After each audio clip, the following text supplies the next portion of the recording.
My name's John Conway. I'm an amateur boxing coach and a professional boxing coach at Sweatbox Gym in Bristol. I've been doing amateur boxing coaching for 23 years and professional coaching for 3 years.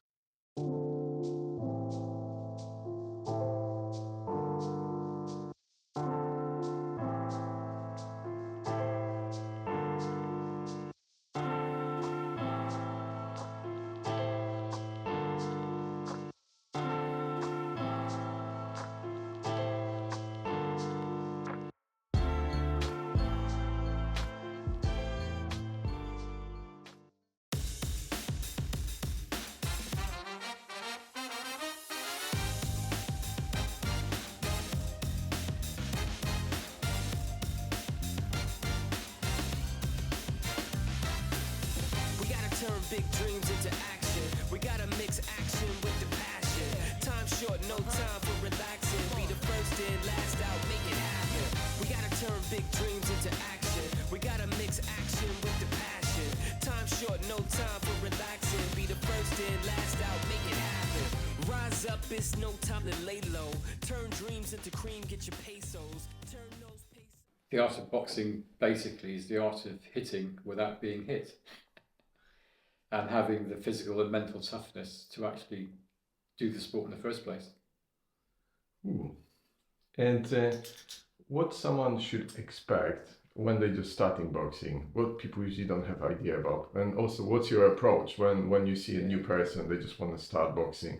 It just starts with some basic footwork drills to start with, because you build from the base up, and then after you've got some basic movements and basic punching, and then you put some basic punching and basic movements together, so they're punching and moving at the same time. So that I would hope in the first lesson to be able to sort of give an approximation of that, so being able to move and punch.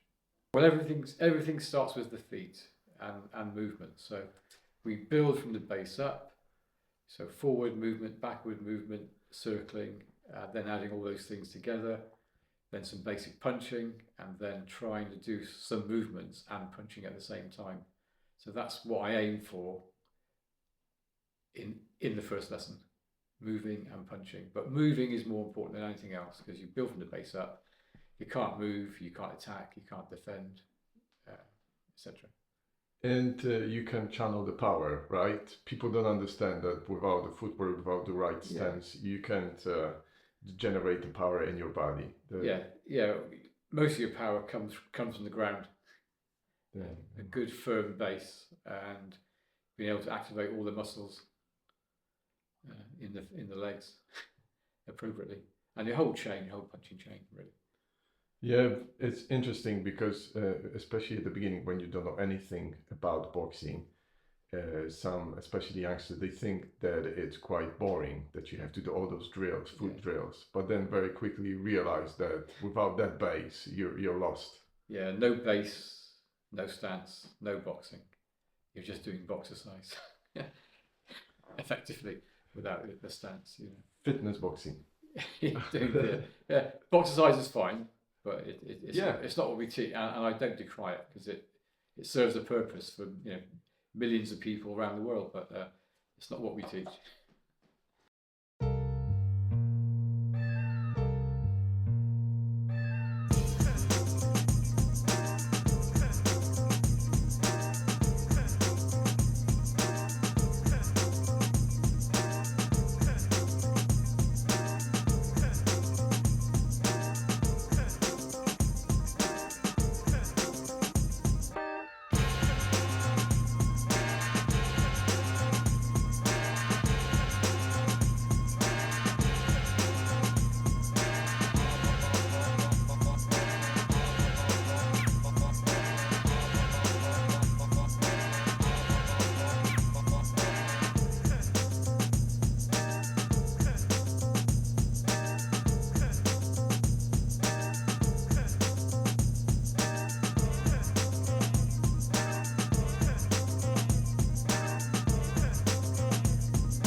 I believe that you do what you love. And how have you done it? And what's your advice for anyone who would like to live their life where they do what they love and they also can support themselves through it? I think you've got to write down what you want to do, and then work backwards, and give anything you want to do enough time.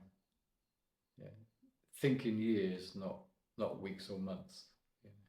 I mean, I got to this situation where I'm a professional coach, earning money full time, but I've done it over a number of years, you know, and I didn't plan to do this.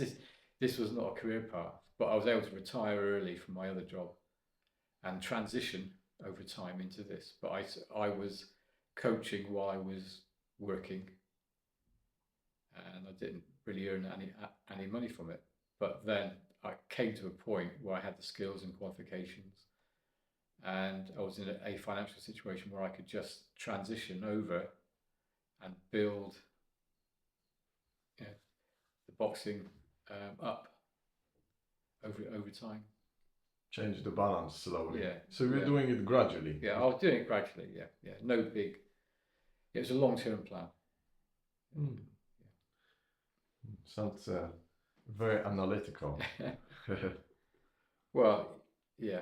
Well, you can't afford to be in a situation where you're not earning money. Yeah, in this world, it's in this impossible. world. So, you know, jumping in is fine, and it might work for some people, but when you've got some responsibilities, then you've got to plan it out. Completely agree. Most of us have to do it in a smart way.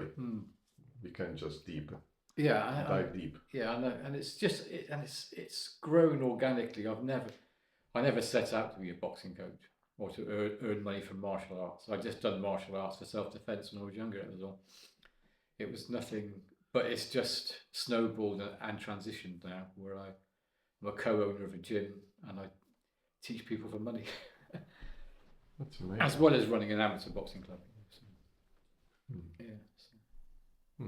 So the main motivation was self-defense when you were younger. Yeah, that's all it was. Yeah, it's just that, like everybody else, every other young teenager.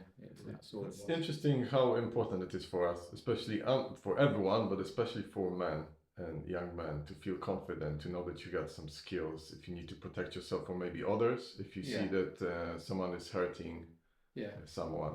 That's right. Yeah. So it's just it's a good investment. Even as a young person, I can see time here could save a lot of trouble in the future. Again, another long-term investment. Yes, very good long-term investment. Yeah. So you know, sometimes you don't want to go and do these things, but you know, you're thinking, well, you know, perhaps I should do this, you know, because there'll be people who can fight and people who can't, and it's better to be one of the people who can. Yeah. I'll probably well, there's an old Sun Tzu, the Chinese art of war.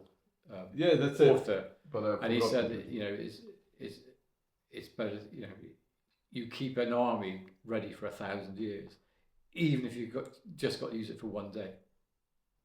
In every class you get, there's going to be, if it's a kids class or even adults class, there are people who are withdrawn, and over time you can see people grow, become more confident,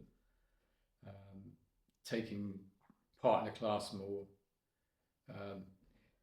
relating to others,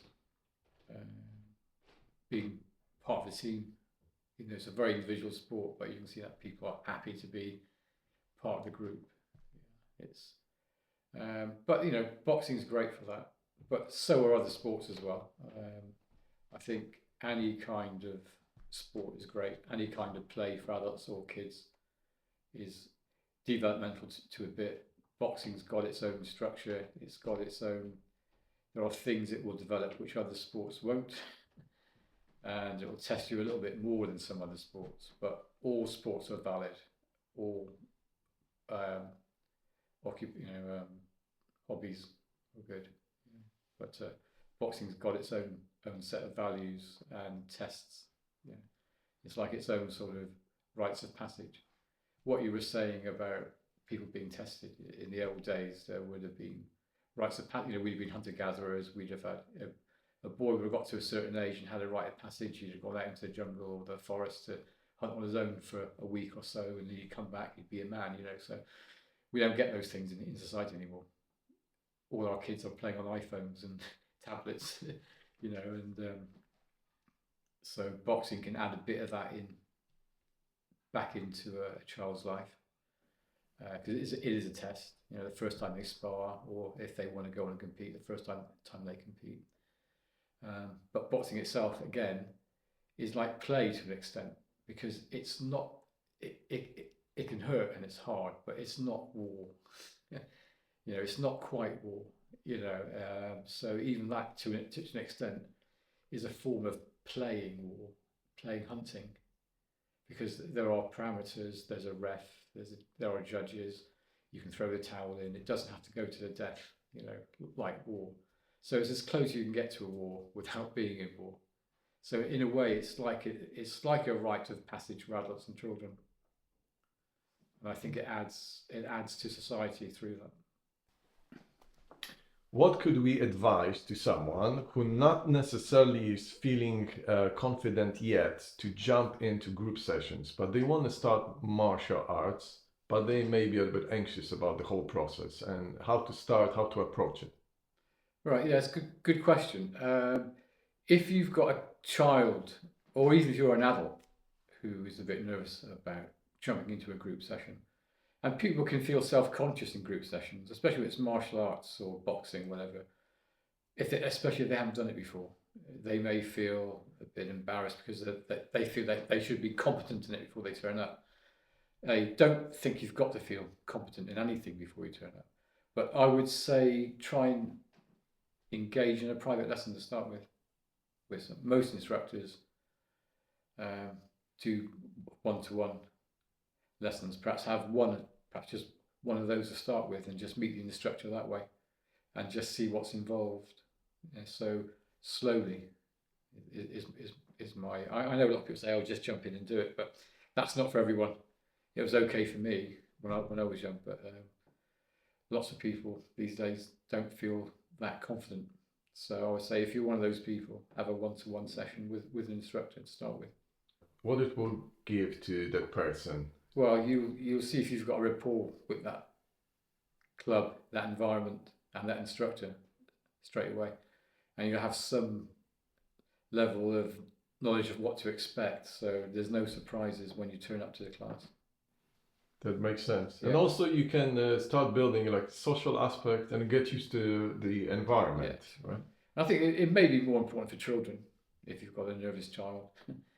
Just bring them to the class to start with, and just look at the class. You don't have to have a private lesson, but you can just see other people getting involved.